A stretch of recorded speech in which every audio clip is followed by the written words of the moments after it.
Ma'am Tastic! Tingbits bang tanan? Kami tingbits na gyud tanawan ng among asin. Oh, horot na si pati ang among refrigerator kay sweet corn na lang o fishball ang nabilin. So kay naka-receive man tag physical card ani nga Tommy, ato ni siyang testingan kung makapalit ba ni siya pagkaon sa dagko nga groceryhan. Though nagamit na nako ning online card niya after na ako mag-register, pero wala ko pa katry aning physical card. So ato siyang testingan kung madawat ba ni siya. So kaning card kay ma-receive mo siya mga 2 weeks gito after ko nag-register, no.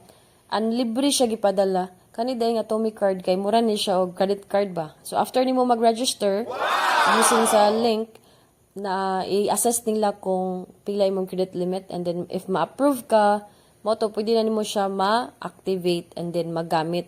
So since online man to siya nako nagamit, atong testingan karon kung madawat ba ni siya pangpayat og mga groceryhan, pangpalit sa groceryhan ba or kanang tambal bitaw. Kay alam ng mga mama ug natay extra ato yun nang ipa-daplin kay basig na mga emergency riya kinahanglan cash natay magamit, di beta dato. So ilaban na nato niya itong pag-grocery dito ng pagkaon, no? Timing pong kayo kay ni-order sa ako ba og baked sushi. So ato lang pong magpat lang po tag pang kapital ani. Agi mo magkapital oy.